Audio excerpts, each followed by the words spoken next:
உள்ளுக்கு எல்லாம் அகலம் மலை புலை மட்டும் எப்படி போகிறேன் விடுதலை புலிகளோட மயான அமைதி 50 அடி நீளமான அங்கே இருக்கு ஒரு பங்கரை தேடி நான் தோண்டின வரி கிடக்குது. காட்டுக்குள்ளால பயணம் செய்து 17 வருடத்துக்கு பிறகு வன்னி பகுதியில், அதாவது ஒரு கடற்கரைக்கு கிட்ட இருக்கிற ஒரு விடுதலை புலிகளுடைய ஒரு 2வது பங்கர். 1வது பங்கர் நீங்கள் ஒரு காணொலிகளில் இப்போ பார்த்துருப்பீங்க.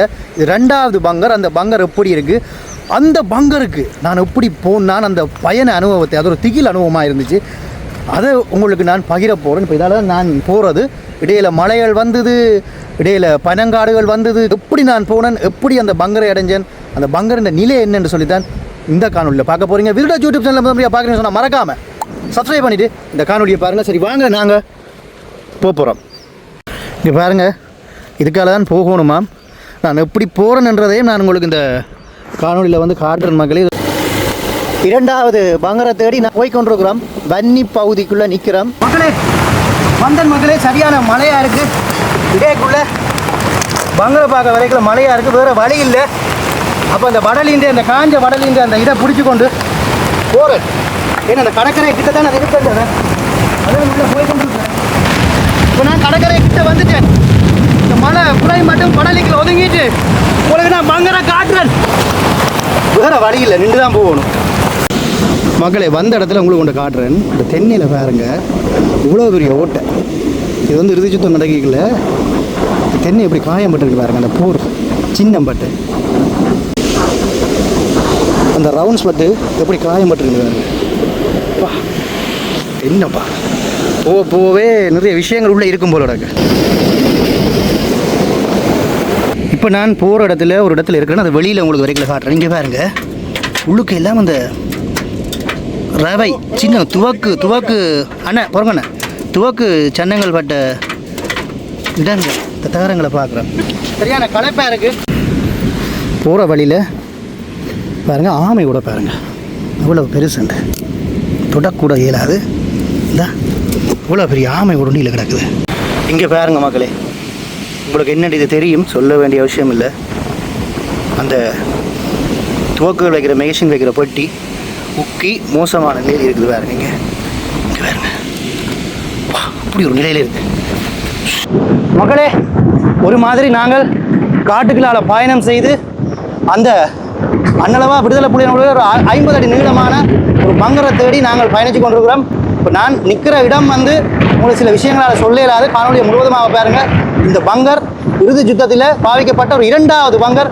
முதல் ஒரு பங்கர் எல்லா காணொலியிலும் பார்த்துருப்பீங்க. இது அந்த பங்கரில் இது வேறு ஒரு பங்கர், அதுதான் நான் உங்களுக்கு காட்ட போகிறேன். அது மட்டும் இல்லை, இப்போ நாங்கள் நிற்கிற இடம் நீங்கள் பார்த்தா தெரியும்.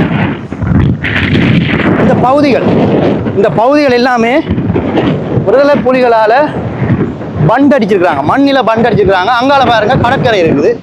இப்போ இதே மாதிரியான ஒரு இடத்தை கொஞ்சம் மெதுவாக காட்டுங்க, ஸ்லோவாக காட்டுங்க. இதே மாதிரியான ஒரு இடத்தை நீங்கள் பார்த்துருப்பீங்க. இது அந்த பங்கர் இல்லை, அதே மாதிரி இன்னொரு பங்கரை நாங்கள் தேடி போய் கொண்டிருக்கிறோம். அதுதான் இந்த காணொலி. அதுக்காண்டி தான் நான் கஷ்டப்பட்டு வந்திருக்கேன். ஓகே, நான் வந்து இவ்வளோ மக்களை வந்து கேட்டேன்னா அந்த பங்கர் எங்கே இருக்குண்டு ஒரு அண்ணன் வந்து கிட்ட வந்து காட்டிட்டு போயிருக்கார். அதனால் நானும் எனது நண்பன் தான் வந்திருக்கிறோம். நண்பன் தான் காணொலி எடுத்துகிட்டு இருக்காரு.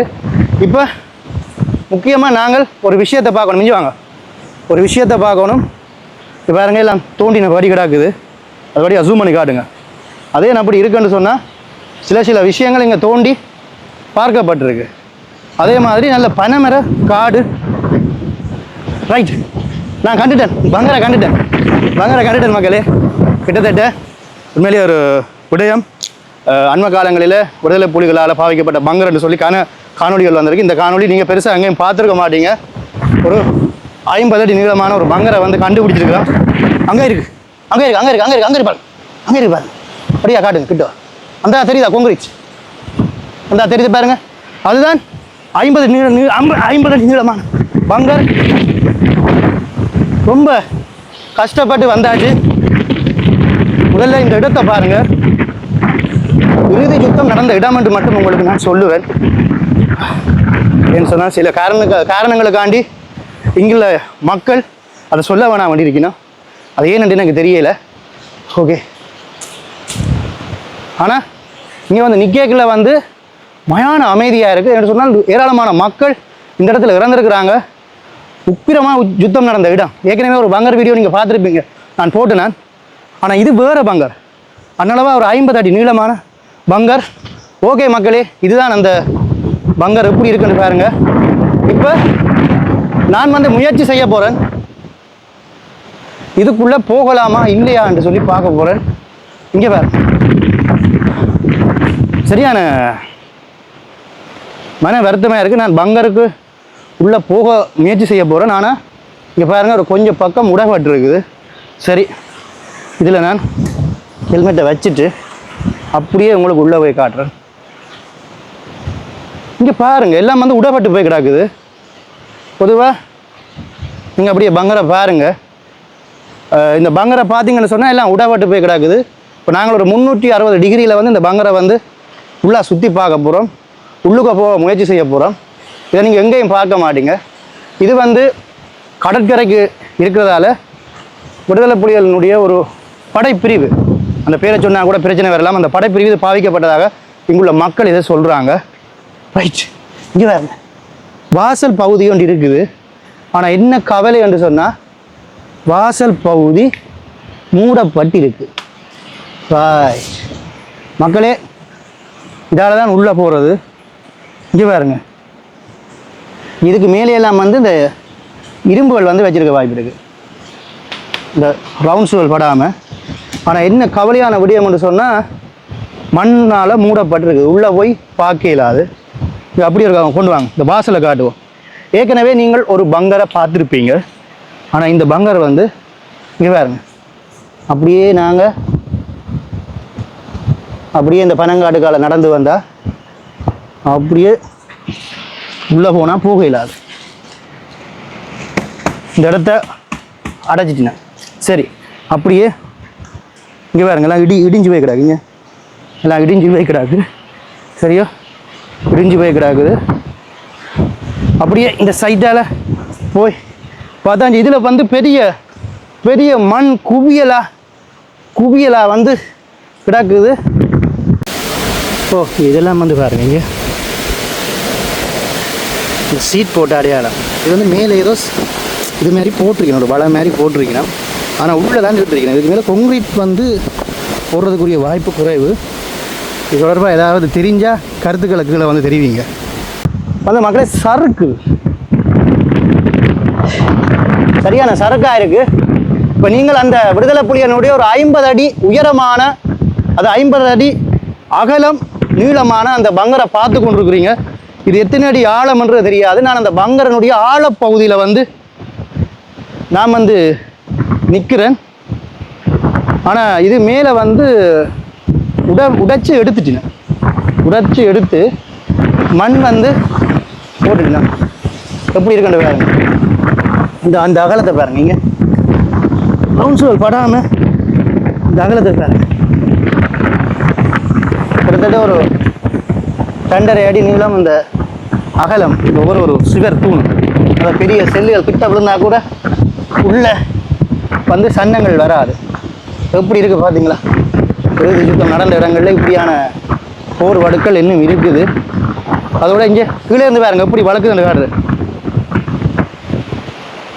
இல்லை ஏன் இவ்வளவு மண்ணை இந்த இடத்துல அள்ளி இதாண்டி இருக்கணும்னு எனக்கு தெரியல. அள்ளி வந்து இடத்துல மட்டும் கூச்சிருக்கணும்னு தெரியல.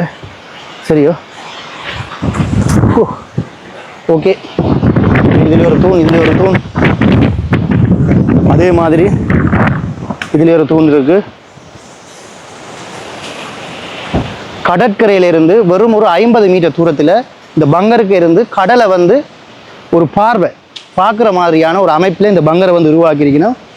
அதாவது கடற்கரையை நோக்கி வாசல் இல்லை, வாசல் எல்லாம் இங்கால தான். இப்போ நீங்கள் அங்கே ஒரு வாசல் பார்த்தீங்க தானே, அதே மாதிரி மற்ற வாசல் இங்கே இருக்குது. இங்கே இங்கே இருக்குது பாருங்க. இதுக்கெல்லாம் நீங்கள் அந்த வாசல் அங்கேண்டா, மற்ற வாசல் இதுக்குள்ள இங்கே தான் இருக்குது. இதுக்குள்ள இங்கே தான் இருக்குது. இந்த இங்கே இருக்குது. இதுக்கெல்லாம் வரணும். இதெல்லாம் இடிபாட்டு பாருங்க. இங்கே பனைமரமே வளர்ந்துட்டு உள்ளுக்கால ஸோ இந்த நிலைமையில் இப்படியான விடயங்கள் இன்னும் இருக்கிறது. இதை தேடித்தான் நான் இந்த காட்டுக்கால இவ்வளோ தூரம் பயணம் செய்து ஒரு கடற்கரையை நோக்கி வந்து ஒரு மாதிரி வந்தாச்சு. அதுக்கு இந்த ஊர் கிராம மக்களுக்கு தான் நன்றி சொல்லணும். அந்த ஊர் அண்ணன் தான் இந்த இடத்த வந்து காட்டியிருக்கிறாரு. இப்போ வந்து நான் காணொலியை முடிக்க போகிறேன்.